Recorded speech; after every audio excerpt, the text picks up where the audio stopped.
Okay, well, in my world, you've just become very famous. Well, that's wonderful. It was very scary to make this big decision to go after this, and I was afraid of the virus and stuff. I was afraid it was going to really take away my credibility in the psychiatric area, because I was now going to take on whole new people. My audience has increased as much Yes. rather than losing as I thought I would. Good. But I felt I had to do it anyway. I feel like if every one of us just puts down our pieces of the jigsaw puzzle, we'll start to see a bigger picture, and that's what we have to do. Well, I have a report coming out today or tomorrow. It's a 40-page report on Anthony Fauci and how he brought about the virus, benefiting from the virus, denying the whole thing, and blaming it on humanity. Fantastic. Okay, so let's start with Fauci. Okay. You ready? Yes. Ladies and gentlemen, welcome to the Solari Report. It is my absolute pleasure today to welcome a Solari Report hero. You've been our weekly hero on several occasions, Dr. Breggin, and now the latest wrap-up, you are a pandemic Solari hero. And it's an absolute thrill. I discovered you, I just have to mention, because Solari Report subscribers are very familiar, I discovered you watching TrueStream Media's The Minds of Men. Yeah. And you did extensive, brilliant interviews. If you haven't watched Dr. Breggin and TrueStream Media's The Minds of Men, it's a must watch. It was documentary of the year on the Solari Report.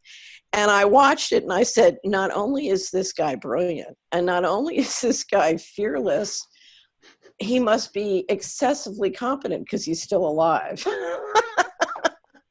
But you have a real career in preventing abuses by the psychiatric profession of... Bestseller back away is called Talking Back to Prozac. Uh-huh. And then Toxic Psychiatry. Right. And my most recent publication is about the failure of the FDA to require controlled clinical trials for vaccines. Wonderful. And what the effect of that is, because a lot of vaccine damage actually occurs in the first few days. Right. And it's neurological injury. And because they don't have an honest placebo control, right, people don't see what the damages are.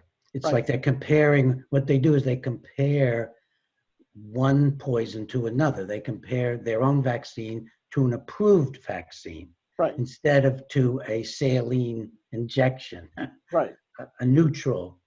And so when dirt shows up, it's the same dirt as in the right. quote control. Exactly. I mean, it's just bizarre.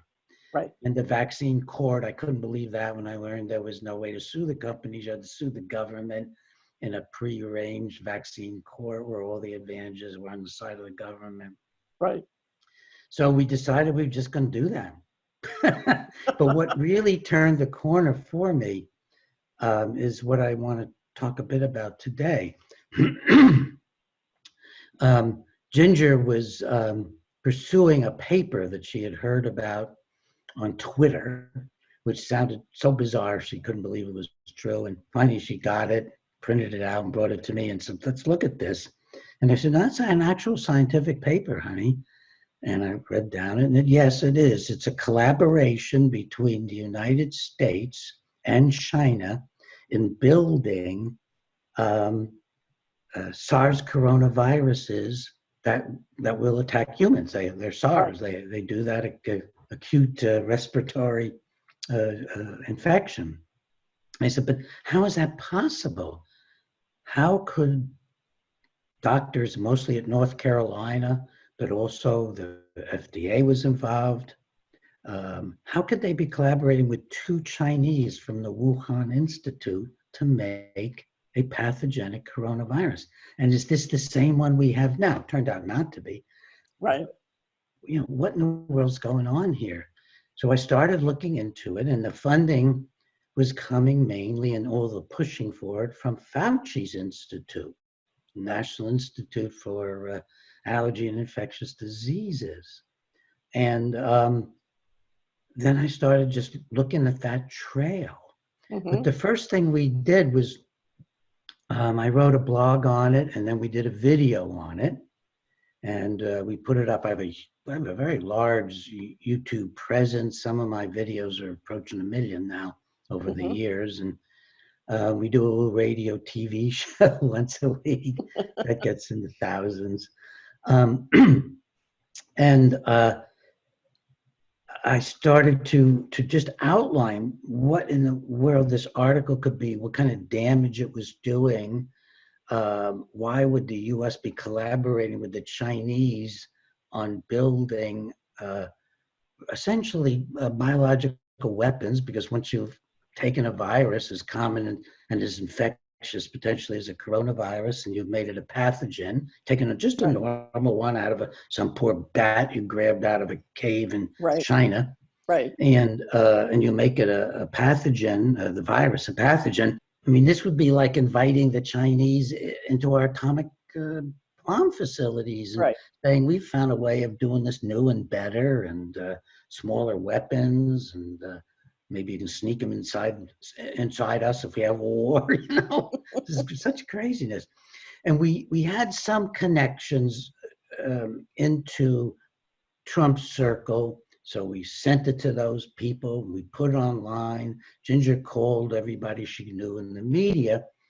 And 2 days later, after we did this, Trump was asked by conservative media at one of his press conferences that he heard about this collaboration with China. He said, yes, I just heard about it, and we're going to stop this. So we felt really, really good about this, but also scared, like, wow, this is a whole new bunch of enemies. Now, the funding was continuing at that time, even still. So it didn't stop until then. Is that correct? Yes, and it's not necessarily stopped because Anthony Fauci is a devilish individual, and it gets very, very complicated. But let me do two things. First, let me track the relationship between this initial research and the virus. Okay. So what happened is that back in 2003-4, that came out of China, and nobody knows exactly, 2003 really, exactly the origin, natural, lab, nobody knows. But there was a SARS virus. Right. Not necessarily a coronavirus. They didn't know until later, a little later. It was a coronavirus. And it killed about 8,000 people, had it around the world. China had a number of deaths, and it was 10% lethal. So it was less infectious, but much more lethal than the current coronavirus. And so they were able to stamp it out. WHO and the world are organized, and they were able to stamp it out because you could identify the sick people, you could isolate them. And you didn't get these terrible hot spots because it wasn't as infectious as this virus. Then in 2004, and this is something very few people realize, by then China is now on its own experimenting in labs with this as yet unidentified SARS virus. They have isolated it, and they have 2 contaminations just in 1994. Researchers got the virus in the lab, not wanting to, left, went home, got sick. One took a big train ride to another province, and they caused the two mini epidemics. Right. In China. In China. Right. And it never got out of China. It was covered in the Chinese news. I found it first by going on alternatives to the usual Google, and found a Chinese daily. And then I snooped back into WHO, and it was in WHO too. WHO had a little description of it. But I've yet to find hardly anybody in the field who's been in there for 20 years, and I've been doing this for, well, since the outbreak, who knew that. I mean, that's how much this stuff is just removed. That this is not the first time that China's leaked the SARS virus. You think Fauci would want to tell us, hey guys, you know, we've had these other problems with China leaking, instead of, no, China couldn't leak a virus. So along the way, the US and China begin to work together, and Fauci begins to fund this research. It's called gain of function. What a euphemism. It's changing an ordinary virus into a pathogen. Right. Well, President Obama learns about what's going on to some extent because some scientists were saying, not why are we collaborating with China? All the scientists wanted to collaborate with China. It's sort of like the guys in the NBA. They got they want big franchises over in China. Right. We support China. It's globalism in part. And I'd be interested in your comments on that, because I think you probably know a lot more about, I'm sure you know a lot more about globalism than I do.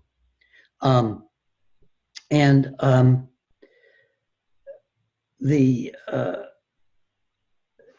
Obama put it on his own stationery. It was about 2014, as I recall. And I have a paper coming out on all of this in the next day or two on Breggin. I can't wait. I just have to say, I can't wait. So Obama on White House stationery calls for a moratorium on all of this gain of function, this making viruses more deadly. And there's a hue and cry against it. But there's also many scientists who maybe are not making a living off of this who thought that it was good to put this on. Well, there's a list of research that's made up of the gain of function stuff, and left out of it is the main gain of function research. Obama doesn't know about it. Guess who does know about it? Because he's funding it. Right. Fauci. Right. And it's researched by a man named Manakari out of North Carolina. And he's working with two Wuhan scientists who turn out to be two of the most important there are. No surprise.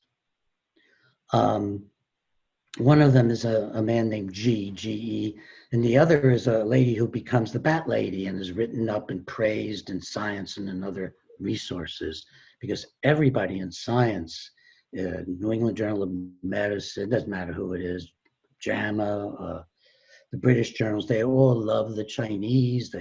The Chinese are, they work with our drug companies. We farm out our research to them because it can be done cheaply with very little decent supervision in China, and so on. There's huge, giant collaborations going on with China. Just huge. I don't know if you know this. Our sort of run-of-the-mill pharmaceutical supply is very, very dependent on ingredients from China. Yeah. It's deeply dependent. Yeah, that came out early, and that was one of the things that made me think, well, I know about this stuff.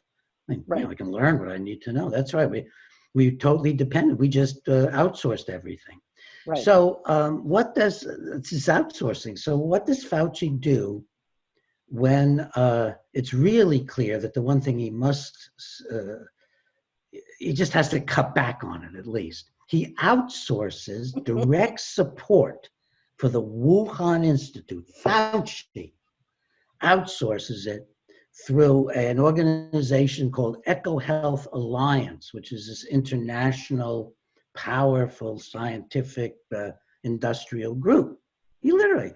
So here we are. Obama has been as on stationery, White House stationery, says stop doing this research, not about China, but about making viruses damaging. Right. And Fauci is now outsourcing it direct grants to the Wuhan Institute. So making believe that therefore these new funds aren't going to the U.S., I guess. Right. Because really was that letter to cancel it if it went outside the U.S.? I don't know if you know this, but Operation Warp Speed has done something similar by sending about $6 billion of the $10 billion out through a CIA contractor. No. So the pharmaceutical companies aren't coming directly to the government; they're going to the CIA contractor, and it enables you to make things much more flexible and keep a lot more secret. Oh, It's a standard. I know an awful lot about government contracting. It's standard tactic to well, I want to interview you about a lot of different things on my radio TV show, and you're just going to have such international knowledge. So now Fauci is just ignoring in the U.S. what Obama has asked for, and he's still he's making believe that that this particular thing doesn't even exist, because when there's a newspaper report on Obama's moves and so on, it's nothing about the main funding of this Right. dreadful research of creating deadly coronaviruses. So then President Trump comes in. And all this is pretty new to me, by the way. This is my first interview about it. It's just putting it all together, so I may stumble now and again. So then in December of Trump's first year, Fauci simply cancels Obama's moratorium through NIH. NIH and Fauci together, they cancel it, and they start openly funding. Oh my God. And as far as I can tell, President Trump was not involved. So we have the president putting a moratorium on, new president comes in, and Fauci cancels it. Right. I mean, after all, we know now what he thinks of himself. He's far superior to Trump in all things. I mean, science first. This is science. Right. Science first. It's not politics, this is science. This is this kind of science. Yeah, that's right. Oh, God. So what happens is the relationship between the U.S. and China and the two most powerful Chinese researchers is very intimate. They Right. not only published a paper in 2015 describing what they're doing, they then published a follow-up paper without the Chinese on it, but with a thank you acknowledgement for the Chinese sending critical materials to the U.S. in this exchange they're doing. So it's just unbelievable. Then out comes the virus, almost obviously leaked from the Wuhan Institute. Some people think purposely, and there is a political argument being made, you could make. And we have no evidence for this, but people say, why would the Chinese leak a virus in their own country? Well, they knew from both the 2015 paper research and their own research that this virus mainly attacked old people and sick people. Because in the 2015 research on the coronavirus, in the publication, it says, it's an odd thing that the old mice are dying, not the young ones. Right. And mice who are impaired are dying. I mean, this is amazing. This is all written out. So I will just mention, if you watch the financial patterns, and you'll see it when you read State of Our Currency, it argues that it was something that the people who run the dollar syndicate, the central bankers wanted. In other words, this worked tremendously to the advantage of the central bankers who just approved a global reset. Well, it scares me to even talk this way, but right. If you look at what China's main economic problem is, it's that with this one-child program and then later the two-child program, they have no way to support old people. They have, I did a study on pension funds 3 years ago. The United States has $25 billion in pension fund monies to support the baby boomer generation. China has $1 billion. Yeah, that's very important information. Right. I'm glad to weave that in, because they have absolutely no social safety net, and they're depending on the younger generation to take care of their elders. Right. Exactly. It's interesting. We're getting our data from so many different places. Some of my data is directly from Chinese people, because we have so many here at Cornell. Right. And they're often very lovely human beings. And and I learned from them things like there's a saying in China, you're born alone and you die alone. Right. Because there's no social security in China. You assume the communist regime, the first thing they have is social security. Right. And of course, the biggest political problem they have is, how do we keep people generating income and fed? And automation is coming. Mm-hmm. So they have serious challenges ahead. Yeah. I think that's very clear. So at any rate, there could be a justification for China doing what they were doing, figuring it will almost help them Right. while it will shut down the rest of the world. Right. Now, at that point, Fauci, who is a great supporter of Tedros, and I want folks to think about this. This guy Tedros, a monster. Right. I mean, just Google him. But I've got some stuff in my report, but not a lot. Because you Google Tedros, you find out he was covering up epidemics in his own country. He's an extremely corrupt guy. The U.S. didn't want him appointed, and he's a really collaborator with China.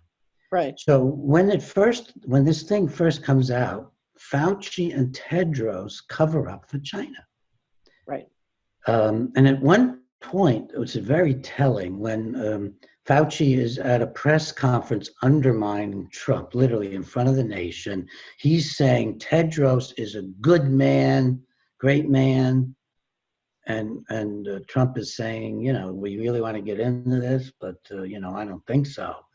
And the world is thinking, oh, well, Tedros must be a good man because Fauci is an angel. We know that.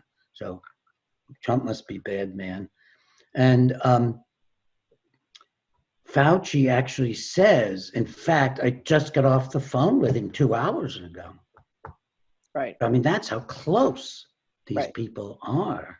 Right. And how treasonous this thing begins to look. I don't know if it's technically treason. We're not at war with China, but this is how it looks. It's just so terrible looking and is so terrible. So what Fauci does is he discourages putting a shutdown on flights out of China. That enables the Chinese to immediately, and of course, neither Fauci nor Tedros announced to the world that that China has got a terrible problem with a very infectious disease and it's shutting things down like crazy. So let me just stop you and ask one question, because there's been a big debate about whether or not the coronavirus has been isolated and SARS-CoV-2 has been proved to exist as a virus as opposed to just a pathogen. Is that true? Well, my impression from talking, and I probably shouldn't name their names because I couldn't be mistaken, I presume, but I'm talking with some of the most, what you'd call radical virologists and radical epidemiologists, the people like us, the people who are actually honest, rather conservative, Right. Don't want to do a lot of harm to the world, don't want to run the world personally. And this virus exists. Right. Apparently. And the clinical picture exists too, but it just is not anywhere near as lethal as anybody says. It's Right. practically harmless in children, and there's hardly any demonstrated deaths among children. And even at its worst, if you even using stats that we can't trust from the CDC, if you're an older, compromised person, 75, your death rate, you're already at the edge of the longevity curve, and your death rate might be 5%. So my death rate at 84 might be 5% on this. I don't want to shut down all the human beings in the world because of that risk. I've got that kind of risk probably from the flu and a lot of other things. Right. So by delaying the recognition to the world of how bad this is, people don't get ready for it. And thank God Trump doesn't listen to Fauci, and this is well documented. Fauci didn't want Trump to shut down the flights in from China. But China manages to get out of thousands of flights around the world, including from Wuhan, at a time when they have shut down their internal flights. Mm-hmm. And I document that. Some virologists didn't know this, Right. epidemiologists. They pretty much shut down. I give the exact data between, say, Beijing. Beijing was down to 5% of air traffic. Right. Well, I know personal contacts who said China shut down in November. So, wow. Right. Yes. Yeah, so they were experiencing sickness in September and they shut down in November. And we literally didn't hear about it until 2020. Well, when you get my report, and I'm very proud that you say you'll read it, I would like you to give me any corrective feedback and additional feedback you can. We can always put out Right. an updated. We Right. may have to do this with our big reports. And my Well, big my November information is just from a personal contact. It's just anecdotal. It's not. Yeah. Yeah. Well, I think there may be some traffic from satellite photos, traffic photos showing slowdowns around the Wuhan Institute. Right. Right. Well, continuing on the story, now I'm unraveling this from memory, and I'm at 84. I think I'm doing pretty good, but this is all. Great. Am I doing all right? Because this is new information for me, well, and I'm organizing it without notes because I don't want to keep looking at my paper. Right. So the next important thing that happens is that two people named XIAO, they publish a paper in February out of China. And this paper has now been removed from where it was put up on the web. And the lead author has apologized because it wasn't absolutely proven what he wrote. And you can't find the paper, but you can find it through my paper. I got it. Right. And what they wrote was amazing. First, also amazing about them, and even in some of the people who are writing somewhat favorable about them, they don't tell who these people are. Well, the first author is a Chinese man. He got his PhD at Northwestern, one of the better universities in the United States.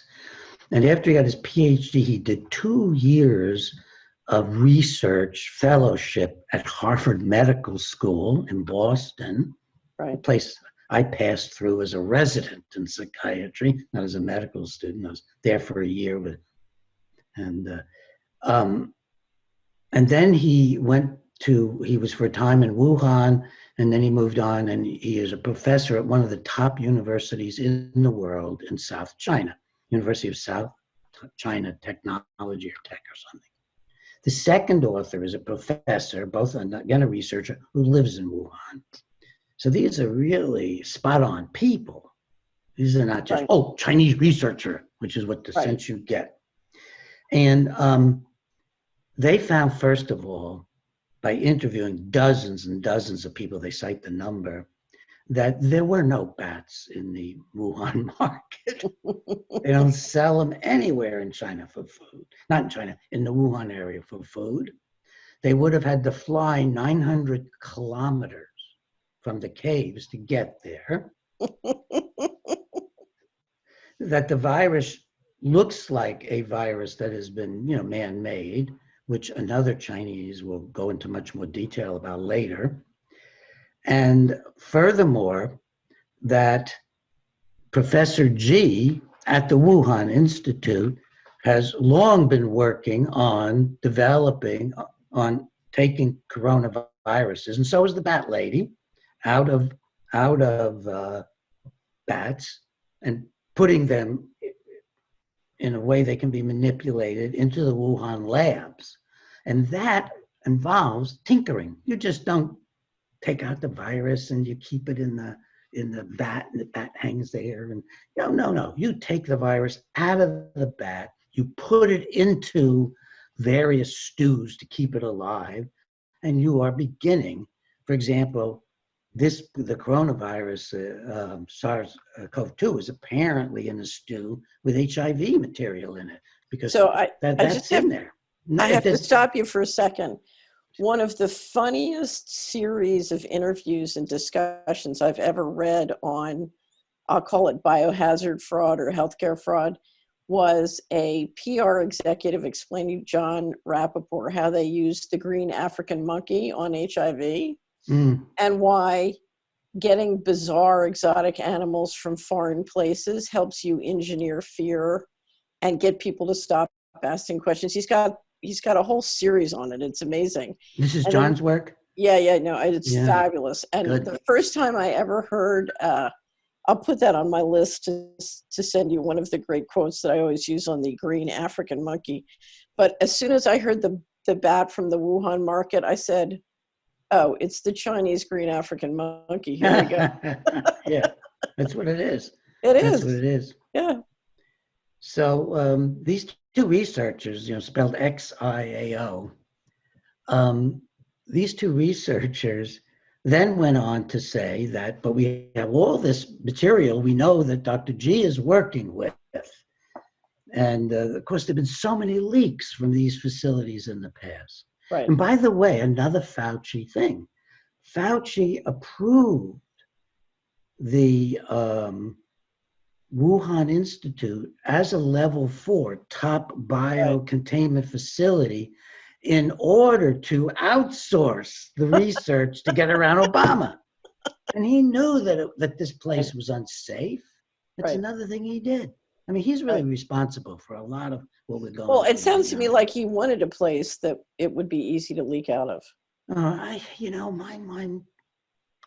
My mind just says, well, I don't, okay. Peter, I was trained. I don't know what to say when it gets so horrible. I was trained as an investment banker. I spent 11 years on Wall Street and then several years in Washington. So I have no problem saying that. Oh, that's perfectly logical. Oh, God. And you know what? It never occurred to me.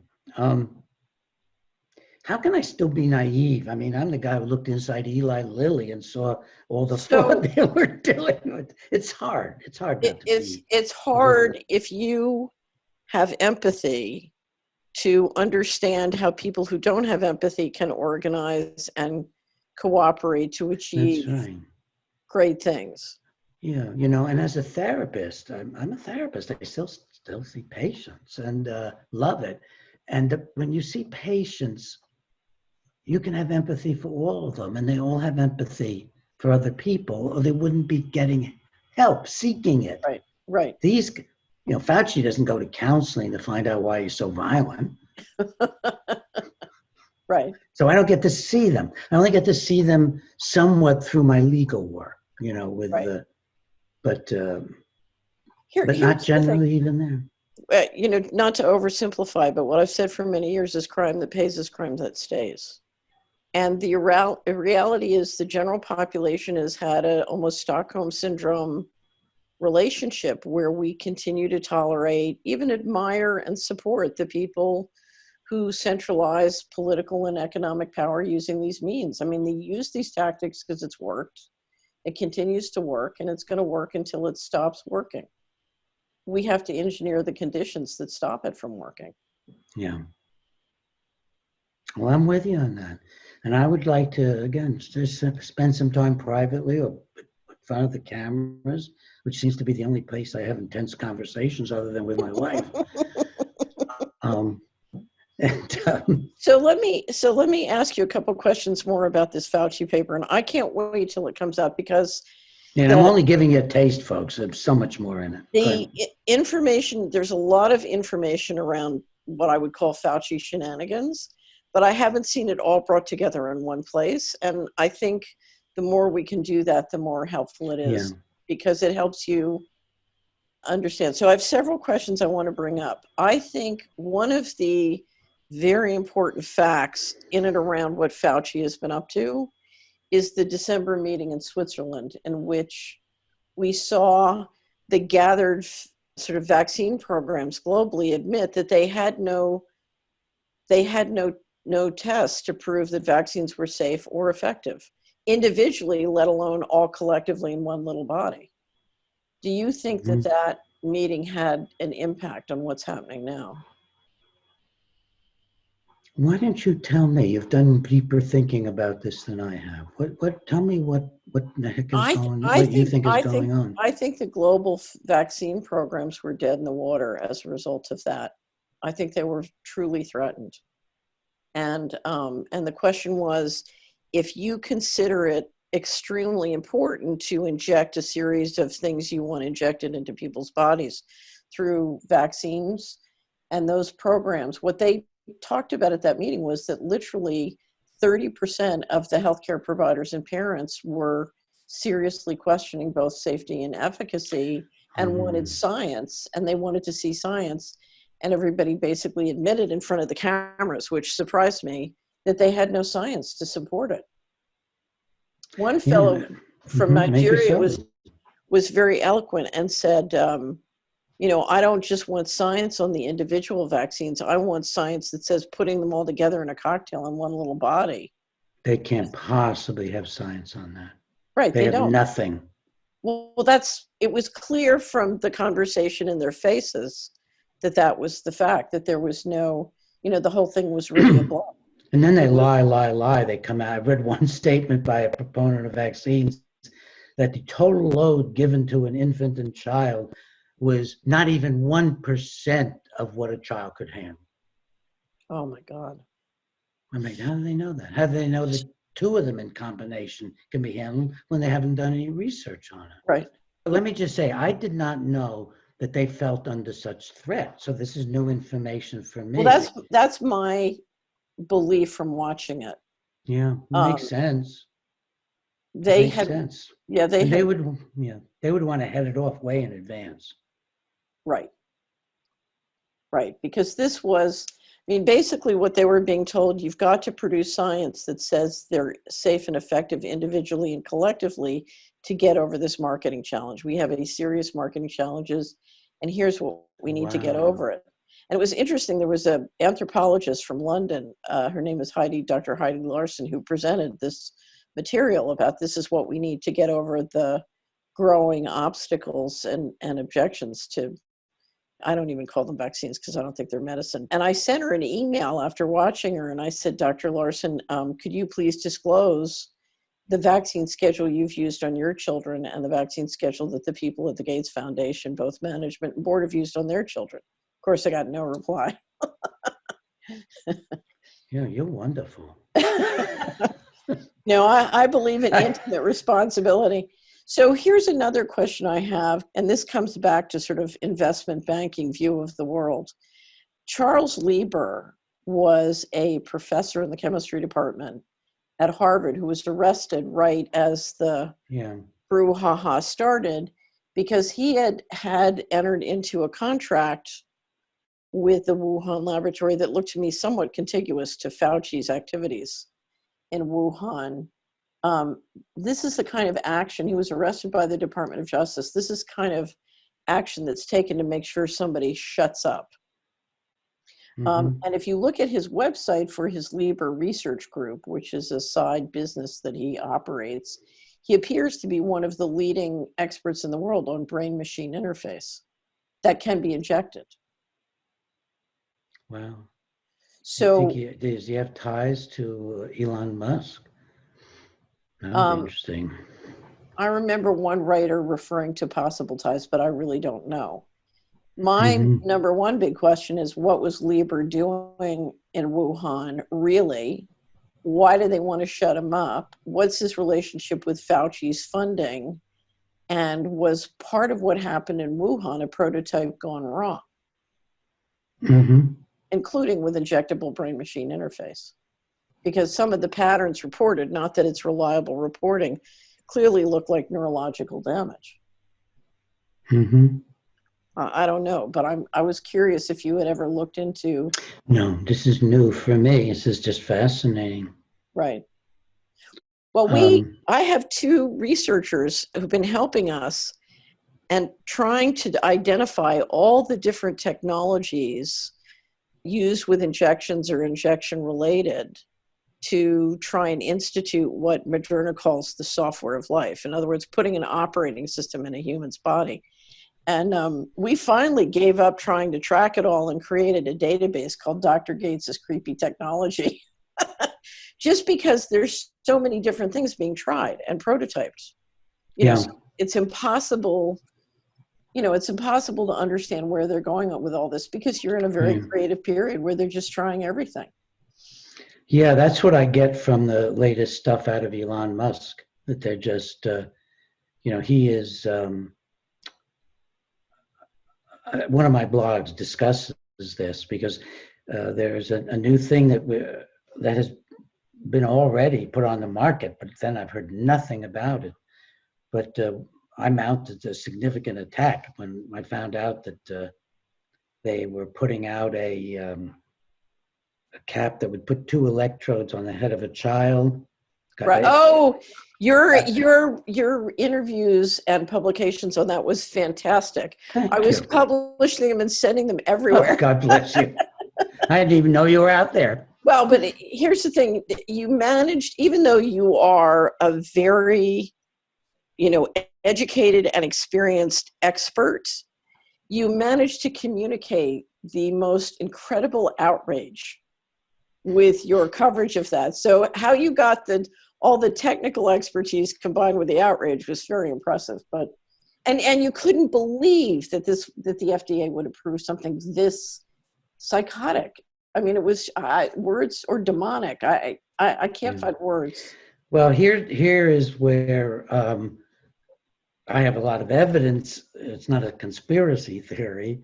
The part of the FDA that does the instruments and devices, I think it's called Devices Division, it really supports things that go along with DARPA and go along with the needs of CIA or military. And they have just refused to be honest about electroshock treatment. And we can do maybe another show on that. I don't want to get into that right now. And when I conducted an international campaign in the 1970s that stopped the return of lobotomy and psychosurgery, pretty much. There's big resurgence going on. That's psychiatric brain mutilation. And at no point did the FDA even try to, that division, make believe that they wanted to have research on it. Right. They just wanted it to go on, period. Right. And that was stuff that turned it out was being funded by the Law Enforcement Administration at Justice, which was at that point very similar to DARPA. I actually found all that out and got all these things canceled. I know, it's fantastic. That's one of the reasons I said it's amazing you're alive. We didn't explain what they have just approved for children, so why don't you just mention that? Well, it's almost an unknown, really, because you're putting electrodes on the front of the forehead and you're stimulating the child with what are actually low levels of voltage and low levels of current all night long. And they're sleeping with it. So you're basically basically injecting them with electrostimulation all night long while they're sleeping. When their brain is supposed to be recovering from the daily activities and reorganizing, you are putting in what one of my experts that I was talked with about this said is like just a constant little hammer going up the nerves. It's totally non-biologic. Some of the nerves that are coming down and being stimulated at the skin level, because it's probably not going through the skull, they're being stimulated at the skin level, and they're nerves that come down. Right. They're motor nerves that make you grimace, let's say, and they're being stimulated backwards, back up into the frontal lobes and higher centers of the brain. So it's bizarre, unpredictable message messing up going on. No way to predict its outcome. But in general, all overstimulation of the brain leads to apathy and indifference. The brain eventually goes, bleh, just stops. And so I'm sure some of these children may have gotten apathetic. But they had, I don't remember anymore, but a couple of dozen children were that's all they had in their research project, getting the stimulation.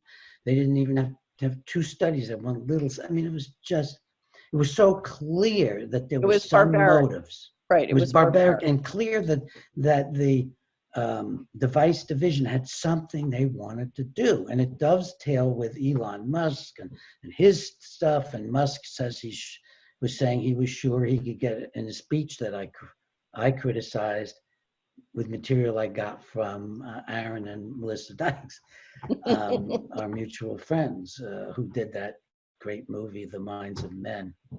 So I just now want to turn to a very exciting, I would describe it as a new book that everyone here can go to your website and download. it's better reading than watching an action movie because you just have so many, what? And that is the new filing you just did for Tom Rentz at Ohio Stands Up.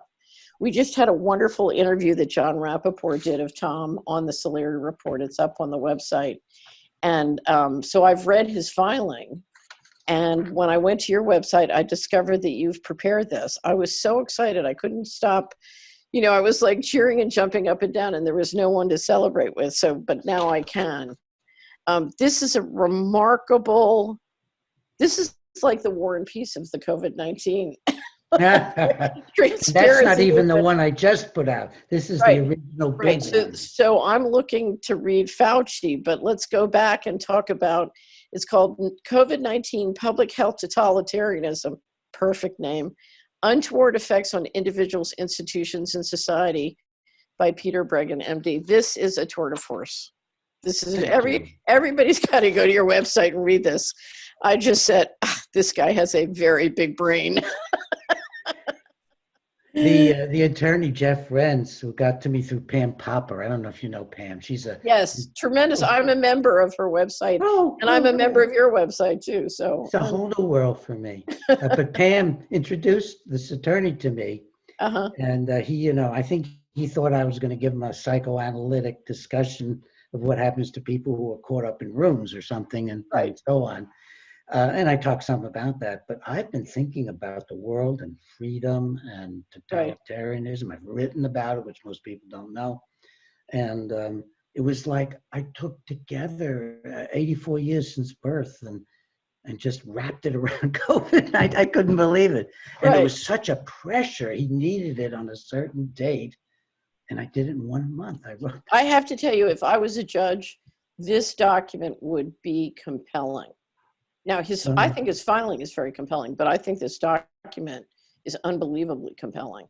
Thank you. Yeah. You know, this is really, I don't hear this a lot, and this is just wonderful to hear because, you know, I didn't get paid for that. I didn't ask for any payment to do this, to do all this work. And just hearing that your praise of it just touches me deeply. I'm going to share it with Ginger. It's a joint effort, but Ginger and I felt, since it was a medical report, and I wrote it all, that I shouldn't put our joint names on it, but I do credit her, you know, the work. Well, it has the balance that you always get when you have a man and a woman working together on something. So I always, in investment advisory, one of the things I discovered was you can trick a man with financial fraud, and you can trick a woman, but it's almost impossible to trick a man and a woman working together. Oh, that's amazing. And one of the things I would love to do is do a show with you on the economics of men and women, because I've studied this a lot in business, and it's quite phenomenal how the number one effort for political control that depends on divide and conquer is to turn men and women against each other, because their productivity is so much greater in any endeavor that I've ever tried to estimate or map out if they work together. And you can see that in this filing, that there's, you know, you sort of cover the living ecosystem. So it doesn't surprise me that Ginger was involved. Well, absolutely. And, you know, it's got 500 citations in it with a URL. I mean, you know, a link for every single one, except maybe a book. Right. I'm not, I think for every single one has a. So I have to tell you, because, you know, we've read, we just finished doing a wrap up on the best of the pandemic, of which this will be added. And so, you know, we've read and covered an awful lot, because I've been trying to integrate what's happening in health with what's happening in the economy and the global financial reset. And so I've read an awful lot, but this had sections that were whole new information, but I just have to tell you my favorite. There is one which is my hands down favorite. Can you guess what it is? Fear? No, because I've done a lot of fear. Okay. You know, I've dealt with a ton of, you know, Ginger played a big role in that section. The fear section is fantastic. The fear section, because fear is such a manipulative tool, and I want to get back to that. But you have a section called the most vulnerable groups under COVID-19. Yeah. and you walk through all the different groups that have been particularly harmed. And you do it in a way that really helps us understand, because everybody's different and there are many unique fact patterns, but you really see how cleverly this has really hurt a whole world of people in a way that Yeah. you don't understand normally. We all understand my fact pattern and the fact pattern of the people we know, but we don't understand the fact patterns. And then you proceed to tell some stories, for example, about the mother with the young autistic son. Oh my God, you really see the damage. I was asked the other That day. I think is from Pam's part. Yes, I took stuff yes, right from Pam with her right, permission. right. But that was the first thing I wrote. I sat down. I said, Ginge, I don't know if I could do this. My God, we got a month, and I get a little chill right now just thinking about it. Mm-hmm. And I sat down and I just started doing that, writing it. And I think it's the therapist in me. I'm Right. if you do my personality profile with slightly different answering of questions, like on Myers-Briggs or something, Uh-huh. my personality profile, I am what Wait, he so let calls me guess, you are an EX, you're balanced between S and N. no, I'm an N. You're an N? I, Okay, so you see Ginger's the and big Ginger picture. brings in both N and S. Yeah, I'm Okay, just an N. so you're an N. Okay, that makes sense. E or an EN, I. you're ENF. You're balanced on the P and the J. Well, the interesting thing is I'm actually all of that. That's the thing. Right, So if I answer questions thinking of myself as a therapist, right, then I'm an ENF for feeling, right, and probably a little P instead of J, because it's all right. open-ended. But then if I think about my work in public, I'm what he calls a field marshal. You're a TJ. Right, Yeah, right. definitely. I'm Yeah, an ENTJ or an INTJ. So there is a lot. I'm an unusual person in coming in from all of those areas. right. And it's interesting. I think it's that balance rather than any high intelligence, so that really brings into this work and makes it. Oh, I think the thing that marks you more than anything is you have an insatiable urge to understand what in the world is going on and heal it. Yeah, that's right. And Or knock it you, down. Or right. what? You, Give you a are good hit. you're an unstoppable force. So let's just jump back before we close and talk about the fear, because I think the fear section is part of the tour de force for sure. And um, and they've used it very cleverly. Yeah. Well, let me just summarize it. Ginger came to me and said, "You've got to deal with this." I said, "What, honey? I'm really busy. I got another week or something." She said, "Do you know they've been studying fear for Mm-hmm. decades? Do you know there's a whole thing called fear appeal, which is such a weird phrase? Right. Fear appeal research. That is how you appeal to people by scaring them." What a weird idea. And she said, "Read this, look at this, look at this." And I'm thinking, piling up. And she's just a fabulous researcher. And so I started to read, and I was, again, like, I keep this naivete, like, how the hell can they be publishing this stuff? Right. Nobody is exposing this. Nobody's writing condemnation of this. How do you scare people into taking vaccines? How do you scare people into wearing masks? How much scare is good? At what point is the scare too much? And the first paper she gave me was, I thought it was going to be a little critical. I read like it was a little critical, and they were critical. They said, once you've scared the person, you got to do two other things. That's because at first I thought they were saying scaring wasn't quite Right. good, but no, it wasn't good enough. Once you scare people, said this amazing paper, you have to make it personal. Mm-hmm. They have to understand this isn't just about society. Got to make it personal. Then you got to give them actions that they have to do, that they like that. Right. Give them something they can do about it, like wear a mask. Right. That's where this power of wearing I'm the mask. taking action. I'm taking action. That's right. right. Right. And so this is systematic. And then if you go into the literature of the public health people, they assume that they know what's best for society, at least when there's an epidemic. But they have to believe they know what's best anyway, because it's all one thing. And nowhere in what they discuss, in terms of what society needs, do they ever discuss relationship or love on the one hand, or freedom and liberty on the other.